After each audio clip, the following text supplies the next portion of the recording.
welcome to Luisa TV. This is part 2 in a 4-part series of my past life memories.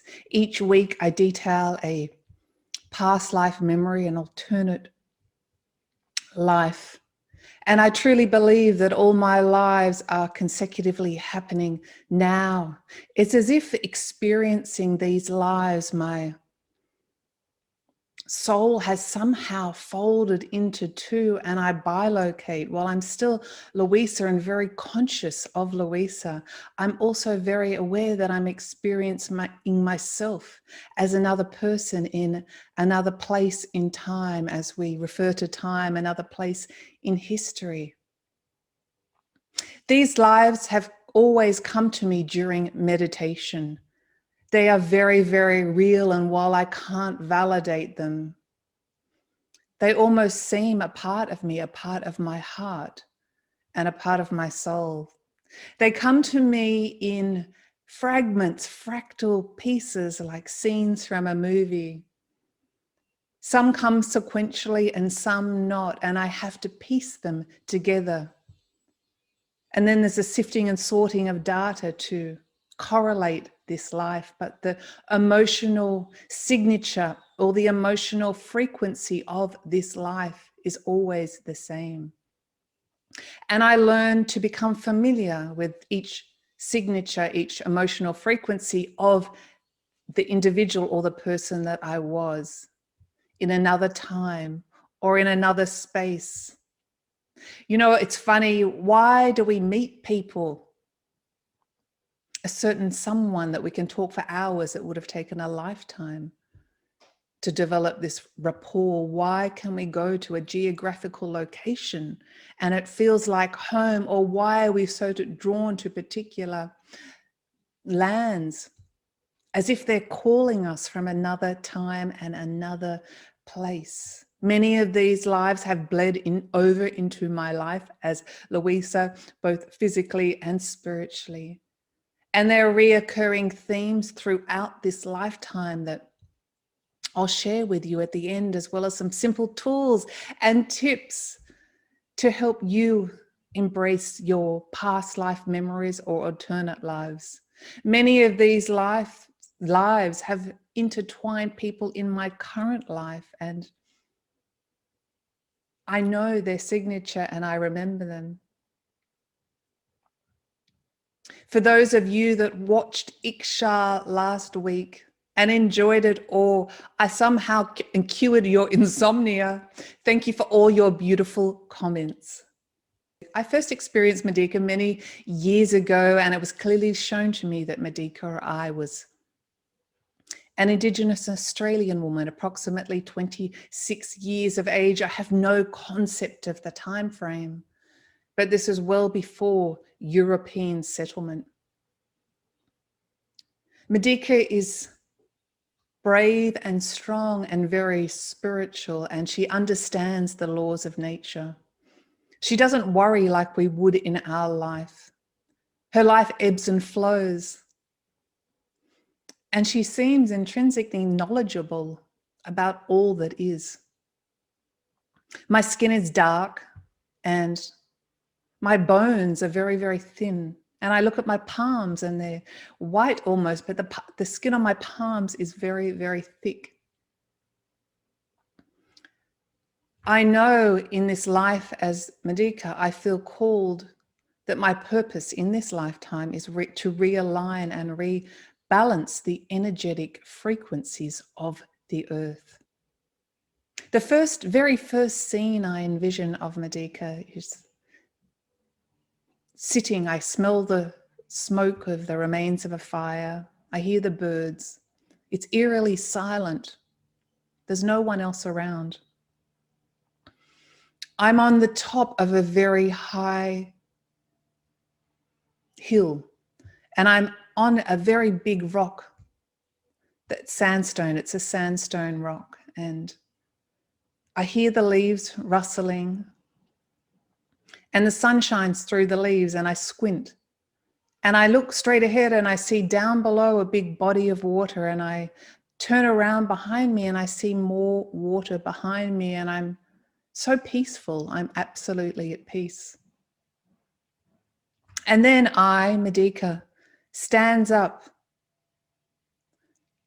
as if I always knew what to do. And I raise my arms up high and I begin to channel frequencies from the galaxy, from the universe, through me as if I am a conduit. And they go down my body and dissipate horizontally out into the land. I can clearly see this. I look with my eyes. It's almost like the energy frequencies look like a mist that settles across the land. There's no sound. And at one point, I feel my heart will rip open and crack open. And I understand then that the frequency just channeled through the heart structure and the energetic frequencies that go out into the land increase in resonance as the energetic vibration of my heart structure increases. I see Medika almost twirling, but it's not her twirling. She stands very still.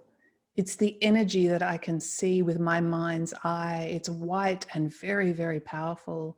And I marvel at how her vessel, her body, is able to hold such high frequencies.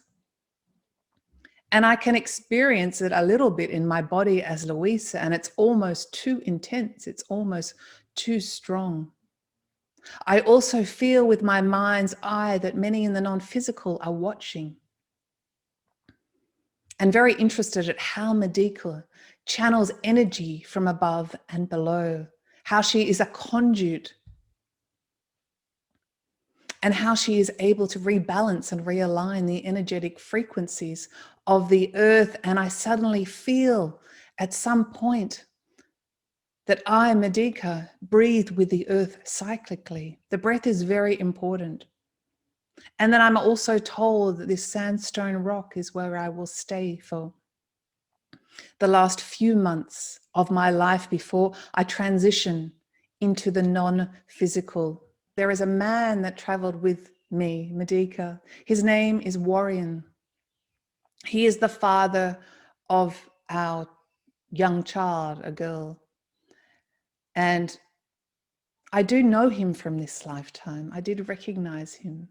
And what amazed me is that he never remembered me. This had always been a part of me, these visions. It was so real, these memories, such an emotional signature to them. And he never even had the slightest recall. I never told him about it. I think it would have been too much for him to understand. But in some way, if he'd remembered, perhaps it would have given me validation for these experiences. I recall another scene. There's a overhanging ledge under the big sandstone rock.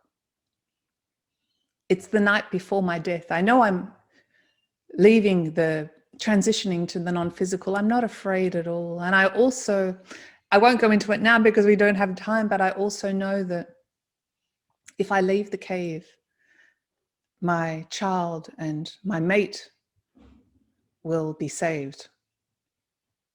Warrior is asleep and the child, the baby girl, is asleep. It's dark and I can't sleep, and my child cries out just softly and gently, and I pick her up and I put her to my breast. This is such a strange feeling as Luisa, but experiencing it as Medika, and she feeds hungrily. And at some point I see a tear on her cheek and realize I'm crying. This is the last time I will see my child in this life as Medika. And then I understand the child. I'm able to communicate telepathically with her. She's so wise and so clever, and she understands everything. She finishes feeding and I place her gently down next to Warrior, not to wake him, careful not to wake him. And all I recall is the words I whispered over and over from that point. I don't know if I verbally said them or they were in my mind. But the words I remember are, blood of my blood, flesh of my flesh, soul of my soul, breath of my breath, blood of my blood, flesh of my flesh, soul of my soul, breath of my breath. And I knew then that morning was coming soon, and I left the cave quietly. And then I recall walking through tall grasses and feeling the grass and feeling the wind on my face. It was eerily silent, and I continued to walk away from the cave or the overhanging ledge where Warren and the child were resting. I waited for death, knowing it was coming soon, not afraid at all. And then I believe it's a spirit. I don't know.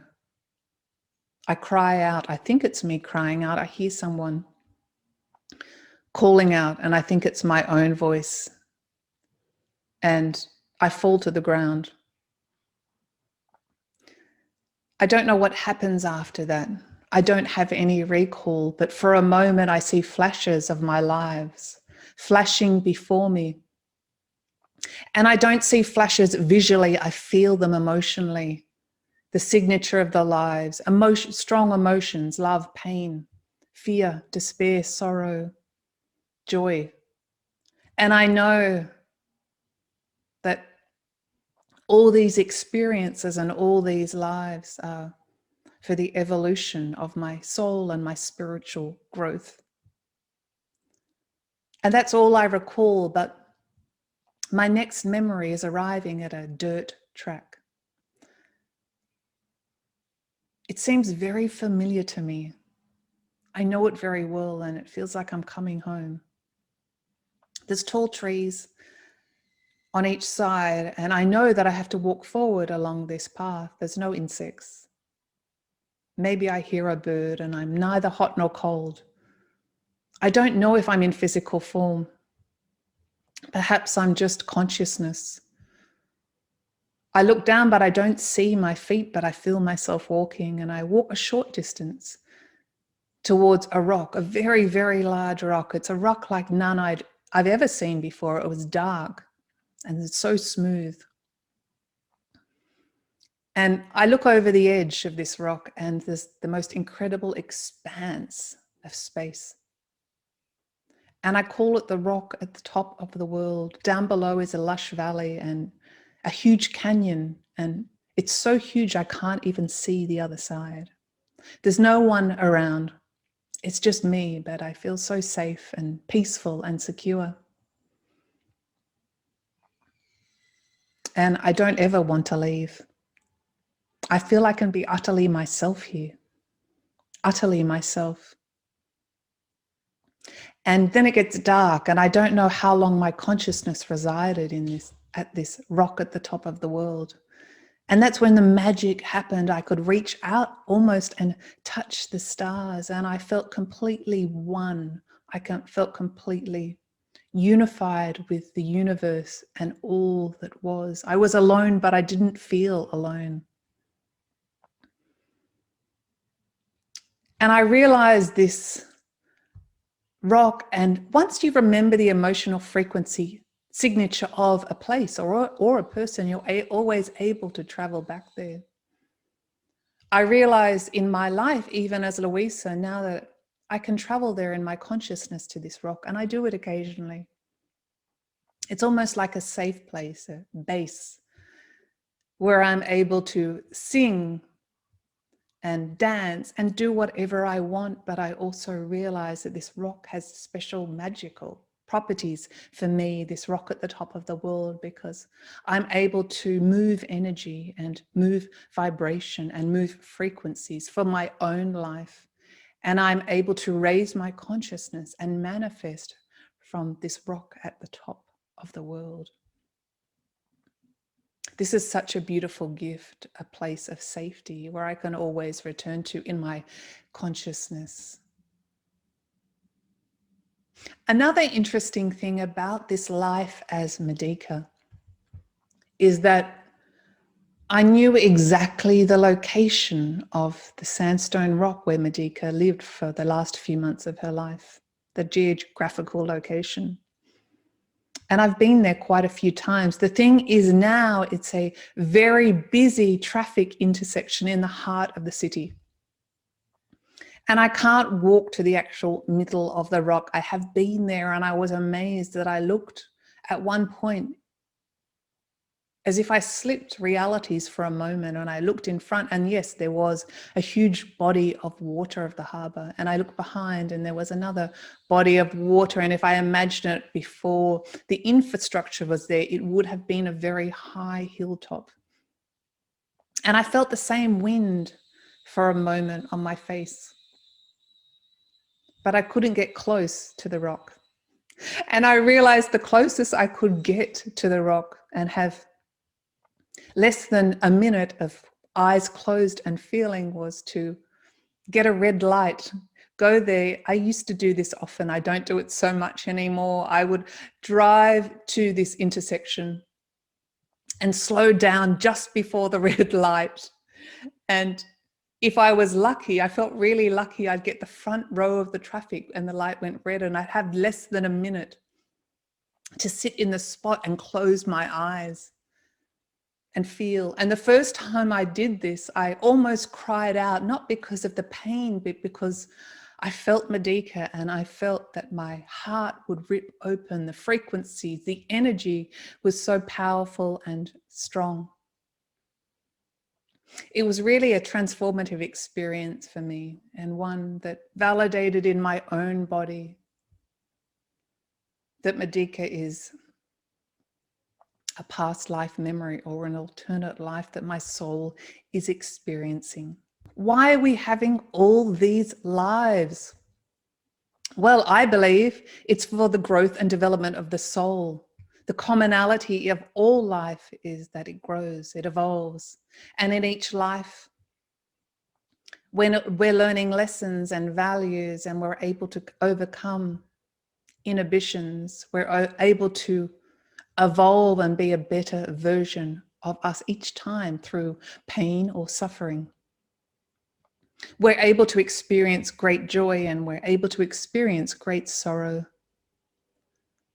And these are all in the vessels of our body, but our spirit is eternal. Our soul lives on. So I did speak about this last week, but some very simple tips of how to experience your own past life memories. Number one, believe you have the capability to experience this, and ask for it, and believe you're ready for these lessons of life. Number two, write down your dreams. I should do this more often. It's not how I experience my past life memories, but it's very advisable to write down your dreams, and it's tapping into the subconscious, something we are not often aware of. Number three, pivotal for me, meditation. Even if it's a 5 minutes, start off with 5 minutes a day, just sitting there quietly, and it really takes you to deeper states of consciousness. And at some point you'll get to that no time and no space where you're not thinking about the future and you're not thinking about the past, and you might ask yourself the question, where am I? And the answer is here. And what time is it? And the answer is now. The fourth one is patience, which is very hard for me, and passion. Have patience. Not everything happens instantaneously. And if time is actually not real, it doesn't matter in the larger picture of things.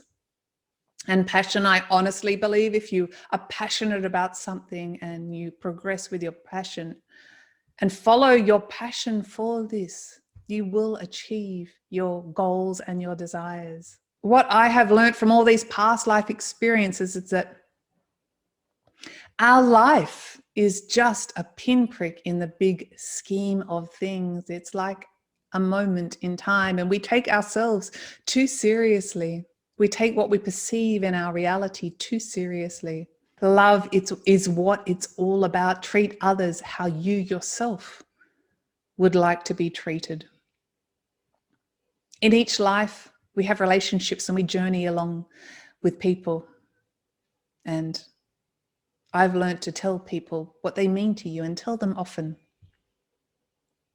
Each lesson is a moment to learn and grow. I feel so excited to open up a new offering to you called Intuited Reading. Basically, what this means is I have remembered my ability to access portals to offer you information that you are needing at this point and time. Everyone has the ability to access this. It's just that we so often forget. The loving vibration that I receive is always of the highest order. I'll put a link in the show notes to find out more or book, or head on over to the Passion Harvest website shop page for more details. Thank you so much for listening to me today. Leave a question or a comment below and I will answer it. And until next week, I'll see you for part 3. Bye for now. Much love.